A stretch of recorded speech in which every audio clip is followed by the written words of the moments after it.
ಕೆಲಸ ಮಾಡ್ತೀವಿ. ಅದೇ ಮಾಡ್ತೇವೆ. ಇಲ್ಲಿ ವ್ಯಾಪಾರಸ್ಥರಿಗೆ ನಮ್ಮ ಪಕ್ಷ ನನ್ನ ವೈಯಕ್ತಿಕ ಅಭಿಪ್ರಾಯ, ಪಕ್ಷ ಅಭಿಪ್ರಾಯ ಅಲ್ಲ, ರಮೇಶ್ ಜಾರಕಿಹೊಳಿ ಅಭಿಪ್ರಾಯ ಹಿಡಿದು ಪಕ್ಷ ಏನ್ ನಿರ್ಣಯಕ್ಕೆ ನಾವು ತಲೆಬಾಗ್ತೇವೆ ಕೊನೆಗೆ. ಅದು ನಮ್ಮೆಲ್ಲ ಅನಿಸಿಕೆ ಕೊನೆ. ಯಾಕಂದ್ರೆ ಪಕ್ಷದ ಕೊನೆ ಮಠ ಹೇಳುವಂತ ಶಕ್ತಿ ಯಾರು ಇಲ್ಲ, ದೇವ್ರು ನಮ್ಗೆ ಶಕ್ತಿ ಕೊಟ್ಟಾನ. ಅದನ್ನ ತಗೊಂಡು ನಮ್ಮ ರಾಮದುರ್ಗ ಕಾರ್ಯಕರ್ತ ಅನ್ಯಾಯ ಆಗಿದೆ ಅಂತ ಒಳ್ಳೆ ಕಾರ್ಯ ಮಾಡ್ಲಿಕ್ಕೆ ನಾವು ಒಳ್ಳೆ ಶಾಸಕ ಮಾಡಕ್ಕೆ ಪ್ರಯತ್ನ ಮಾಡ್ತೀವಿ. ಅದು ಕೊನೆಗೆ ಪಕ್ಷ ತೀರ್ಮಾನಕ್ಕೆ ನಾವು ತಲೆಬಾಗಬೇಕಾಗತ್ತೆ.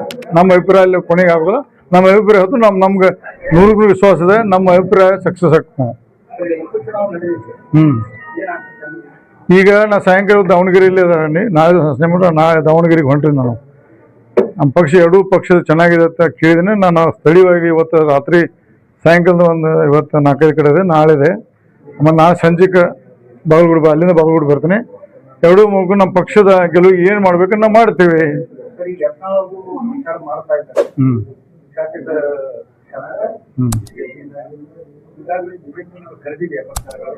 ನನಗೆ ಮಾಹಿತಿ ಇಲ್ಲ. ವೈಯಕ್ತಿಕ ಬಸವಣ್ಣ ಪಾಟೀಲ್ ಯತ್ನಾಳ್ ಅಂತ ನಮಗೆ ಇಬ್ಬರು ಗೆಳೆಯರು ದಿನನಿತ್ಯ ಬೆಂಗಳೂರು ಕೂಡಿರ್ತೀವಿ. ಬಟ್ ಇದು ನಂಗೆ ಮಾಹಿತಿ ಇಲ್ಲ. ಪಕ್ಷದ ಬುಲಾವ್ ಅವ್ರು ಬಹುಶಃ ನಾನು ತಿಳಿದ ಮಟ್ಟಿಗೆ ಸ್ವಾಮೀಜಿ ಅವರು ನಮ್ಮ ಕ್ಯಾಂಡಿಡೇಟ್ ಅವರು ಮೊದಲಿನ ಆತ್ಮೀಯರು ಅವರು, ಆಗೋಸ್ಕರ ಹೋಗಿರ್ಬೋದು ನನ್ನ ಅಭಿಪ್ರಾಯ. ಬಟ್ ನಾ ಪಕ್ಷದ ಶಾಸಕರು ಪಕ್ಷದ ತೀರ್ಮಾನಕ್ಕೆ ನಾವು ಏನು ಹೇಳ್ತಾ ಅದು ಕೇಳಬೇಕಾದ್ರೆ ದಾವಣಗೆರೆ ಮತ್ತು ಬಾಗಲಕೋಟೆ ಕೊನೆ 2-3 ಮಾಡ್ಬೇಕಾದ್ರೆ ನಾನು ಮಾಡಕ್ಕೆ ಹೊರಟಿದ್ದೀನಿ. ಇವತ್ತು ಪಕ್ಷ ಆದೇಶ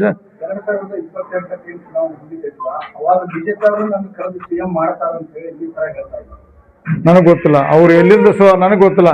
ನಮ್ಮಲ್ಲಿ ಪಕ್ಷದ ಹೈಕಮಾಂಡ್ ನಿರ್ಣಯ ಏನು, ನಮ್ಮ ವೈಯಕ್ತಿಕ ಅಭಿಪ್ರಾಯ ಬೇಕಾದ ಜಗಳು ಭಿನ್ನಾಭಿಪ್ರಾಯ ಇರ್ಬೋದು. ಕೊನೆಗೆ ಪಕ್ಷದ ಆದೇಶ ತಲೆಬಾಗಲಿಕ್ಕೆ ಎಲ್ಲ ಪ್ರತಿಯೊಬ್ಬ ಶಾಸಕ ಪ್ರತಿಯೊಬ್ಬ ಕಾರ್ಯಕ್ಕೆ ಕರ್ತವ್ಯ.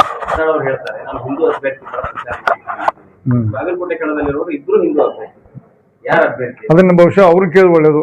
ನನಗೆ ಪಕ್ಷ ಸಾಕಷ್ಟು ಮಾಡಿದೆ, ಬಿಜೆಪಿ ಸಾಕಷ್ಟು ಮಾಡಿದೆ, ಹೀಗಾಗಿ ಆ ಋಣ ತೀರಿಸ್ಲಿಕ್ಕೆ ಬಂದಿದ್ದೀನಿ ಅಂತ ಹೇಳ್ತಾರೆ. ಆ ಹೇಳಿಕೆ ಎಲ್ಲೋ ಒಂದ್ ಕಡೆ ನಾನು ಮುಂದೆ ಬಿಜೆಪಿ ಬರಬಹುದು ಅನ್ನೋ ಒಂದು ಮುನ್ಸೂಚನೆ. ನಾನು ಬಹಳ ಅವ್ರು ಸಸ್ಪೆಂಡ್ ಆದ ದಿವಸದಿಂದ ಒಳ್ಳೆ ಪ್ರಯತ್ನ ಮಾಡ್ತೇನೆ. ನಾ ತರಲಿಕ್ಕೆ ಸಸ್ಪೆಂಡ್ ಆದ ನೆಕ್ಸ್ಟ್ ಡೇದಿಂದ ನಾವು ಒಳ್ಳೆ ಪಾರ್ಟಿ ತರಕ್ಕೆ ಪ್ರಯತ್ನ ಮಾಡ್ತೇನೆ. ಬಂದ್ರೆ ಸ್ವಾಗತ. ಪಕ್ಷದ ಒಳ್ಳೆ ಸೇರಿಸ್ಕೊಂಡು ಪಕ್ಷ ಒಳ್ಳೇದಾಗಿದೆ ಬರ್ಬೇಕಂತ ನಂದು ವೈಯಕ್ತಿಕ ಅಭಿಪ್ರಾಯ. ಪಕ್ಷ ತೀರ್ಮಾನ ಬಗ್ಗೆ ನೋಡೋಣ. ನಮ್ಮ ಬಣ್ಣ ಎಲ್ಲ ಭಾರತೀಯ ಜನತಾ ಬಣ್ಣ. ಆದ್ರೆ ವೈಯಕ್ತಿಕ ನಮ್ಮದು ಕೆಲವೊಂದು ವಿಷಯದಲ್ಲಿ ನಾವು ಭಿನ್ನಾಭಿಪ್ರಾಯ ಅದ್ರ ಬಗ್ಗೆ ಹೋರಾಟ ಇದೆ.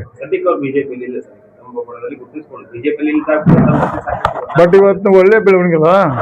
ಇಷ್ಟೀಗ ಭಿನ್ನಾಭಿಪ್ರಾಯ ಇದ್ರು ನಮ್ಮ ಪಕ್ಷದ ಕ್ಯಾಂಡಿಡೇಟ್ ಬಗ್ಗೆ ಬರ್ತಂದ್ರೆ ಒಳ್ಳೇದು. ಅವರ ಮುಂದಿನ ದಿನದಲ್ಲಿ ಹಿಂಗೆ ಸ್ವಲ್ಪ ನರಮಾಗಿ ಮಾತಾಡಿದ್ರೆ ಒಳ್ಳೇದಾಗ್ತದೆ. ನಾನು ಬಹಳಷ್ಟು ಪತ್ರಿಕಾಗೋಷ್ಠಿಯಲ್ಲಿ ಹೇಳಿದ್ದೇನೆ, ಬಸವಣ್ಣ ಪಾಟೀಲ್ ಸ್ವಲ್ಪ ಮಿತಿಲಿ ಮಾತಾಡ್ಬೇಕಂದ್ರೆ ಇವತ್ತು ತಮ್ಮ ಮಾಧ್ಯಮ ಮುಖಾಂತರ ಬಸವಣ್ಣ ಪಾಟೀಲ್ ಅವರಿಗೆ ಸ್ವಲ್ಪ ಮಿತಿಲಿ ಮಾತಾಡ್ಬೇಕಂತ ಇವತ್ತು ಮನವಿ ಮಾಡ್ಕೋತೀನಿ ನಾನು.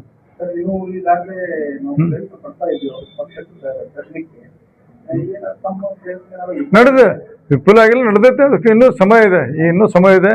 ಸ್ವಲ್ಪ ಅವರು ಸ್ವಲ್ಪ ವೈಯಕ್ತಿಕ ಅವರ ಹಿಂದೂ ಸಂಘಟನೆ ಮಾಡ್ತಾರೆ, ಮಾಡಲಿ. ಅದು ನಾವು ಹಿಂದೂ ಸಂಘಟನೆ ಪಕ್ಷದ ಧೋರಣೆ ಅದು ಐತೆ. ನಮ್ಮ ಭಾರತೀಯ ಜನತಾ ಪಕ್ಷ ಹಿಂದೂ ಮೇಲೆ ನಾವು ಧೋರಣೆ, ಅವರು ಸಂಘಟನೆ ಅವರು ಅನಂತಕುಮಾರ್ ಹೆಗಡೆ ಇರ್ಬೋದು, ಯಾರು ಮಾಡೋದು ನಮ್ಮ ಪಕ್ಷದ ಒಳ್ಳೇದಾಗ್ತದೆ, ಮಾಡಲಿ.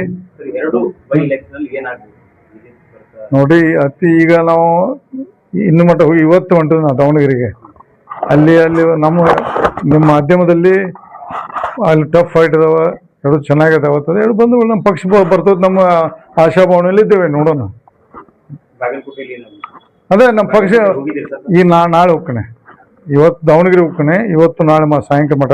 ನಾಳೆ ಸಾಯಂಕಾಲ ಬಂದು ಜಾಯ್ನ್ ದಾವಣಗೆರೆ ಬಾಗಲಕೋಟೆ